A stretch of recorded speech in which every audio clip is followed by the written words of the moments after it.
Hey, what's up, everybody? Welcome to another edition of Wade Watches. I'm Wade, and welcome once again to another amazing, awesome, spectacular, fresh out of the movie theater review. Where today I just got through watching Spider Man Brand New Day. Just got through watching it in Dolby Cinema. This is my second time seeing it. More on that in a little bit. But as always, I'm just here to give you my super quick, super vague, and totally spoiler free thoughts. Believe me, I'm a Marvel fan myself, so I get it. If you're new to the channel, you're totally safe with me. Absolutely no spoilers in this review. So going back to what I said, this is my second time watching Spider-Man Brand New Day. As a longtime moviegoer, I made the cardinal mistake, the rookie mistake of seeing it on opening weekend. I saw it in 3D that time, and unfortunately I got stuck with that typical over enthusiastic audience, oh my god, it's that character, like that sort of audience. I did have to tell several people around me to be quiet. I had to shush a couple of people, but I should have seen that coming. But fast forward to now, it's the middle of the week. I saw this thing like at 10 in the morning, so the theater wasn't even full, and the audience that was in there, they were quiet, they were respectful, so it's all good now. I've seen the movie properly now, and now I can give you a proper review. And I really like this movie, thoroughly enjoyed it. It's another banger live-action Spider-Man movie because, the Spider-Verse movies are in a class of their own, but it's another solid live-action Spider-Man adventure for sure. And what works for me here more than anything, what I really appreciate above all else is just the different direction. The Tom Holland's, I guess we can call it the Home trilogy, was directed by John Watts, and this comes to us from Destin Daniel Cretton, who also directed Shang-Chi, which is a Marvel film that I enjoyed for it. That film itself, kind of being a little bit different. It kind of went back to the Marvel formula near the end, but overall, it definitely felt, like a different Marvel outing. And with Brand New Day, this definitely feels like a different MCU, at least, Spider-Man film for sure. It's more grounded, a little bit more gritty, not like too gritty, not like Dark Knight gritty, but a little bit more gritty. And definitely much more somber and tragic for sure. And leading to the next thing I appreciate, I liked how Tom Holland played that up this time around. He's a different Spider-Man / Peter Parker than the one we saw in the Home trilogy, and if you haven't seen those movies, I definitely recommend watching those before you watch this one. They're very important. But he's a different Spider-Man now. He's no longer a giddy teenager. He's kind of a burdened young adult with carrying a lot of emotional baggage, like Spider-Man usually does. And Tom Holland played that perfectly to a T, no joke. And also, I love the theatrical debut of my boy here. I've been a huge fan of Bernthal's Punisher from the beginning, since season 2 of Daredevil.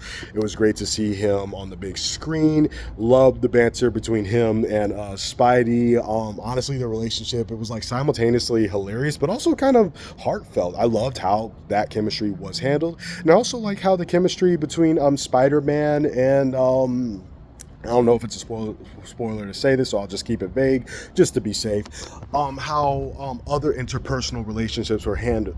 They're interpersonal relationships that we saw in the Home trilogy. We see them here, but now everything's totally different, and I liked how that was handled.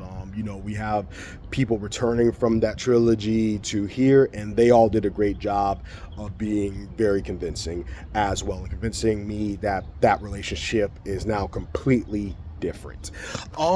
And last but definitely not least, the action here stands out more than any of the action I've seen in any other live action Spider-Man movie, not just Holland, but also Garfield and Maguire.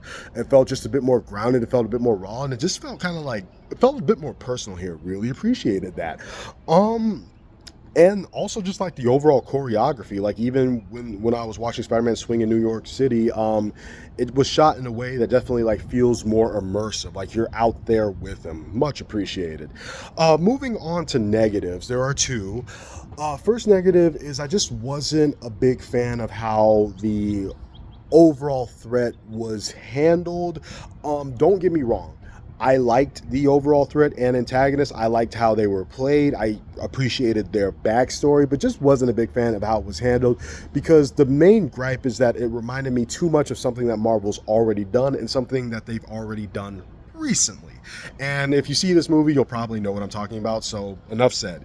And also speaking of antagonists, there were also some others that I would have liked to have seen more of. You know, the main threat pretty much has all the screen time here, but there were some others that I would have liked to have seen more of, and they were only like there for a split second. And that was kind of bummer. I was like, oh, you know, do more with them. You know, you have them here, but hey, you know, knowing Marvel, maybe they'll be, you know, have a more of a significant presence in future Spider-Man projects. I don't know, but I wish I could have seen more of them here. But other than that, I really did enjoy this movie. I like the more somber, darker, gritty, and more just like, again, more tragic overall direction that the film takes.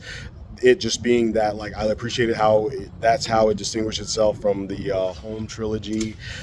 This is like the truest to Spider-Man that I've seen, like Tom Holland's Spider-Man be, in my opinion. Not that I had a problem with the coming of age direction that they took him, you know, that they had him doing, you know, previously, but I like seeing the Spider-Man that I guess like I identify with the most here on the big screen. You know, like despite all the tragedy, despite this guy never being able to catch a break, he keeps on going. And again, Tom Holland just plays that phenomenally. I like that, like you know, the different directions for the different characters and all that good jazz. And I liked what was done with some of the main characters. So yeah, it was just a very enjoyable Spidey film overall. Just not, you know, I guess I'm just not in that category of like, this is the best live action Spider-Man movie ever. That's been some of the hype. And if you think that, you know, more power to you. If you absolutely love this movie, is your favorite Spider-Man movie of all time, seriously, more power to you. That's awesome. I just can't say, at least like not now, that just like walking out of the theater that it's like the best Spider-Man movie I've ever seen in my life. Wouldn't go that far, but nonetheless, I still had a great time watching it. So wrapping it up, I'm going to give Spider-Man Brand New Day a solid 9 out of 10. It very nearly checked off all the boxes for me of what I was looking for, and I highly recommend that you see it in theaters. So it's a 9 out of 10 for me. 9 out of 10 for me for Spider-Man Brand New Day. This has been another edition of Wade Watches, and like, comment, and subscribe as always if you want to see more. And have you guys seen Spider-Man Brand New Day? What did you think of it? Feel free to let me know in the comments below, and I'll catch you lovely cinephiles next time. Peace. Okay, I'm done.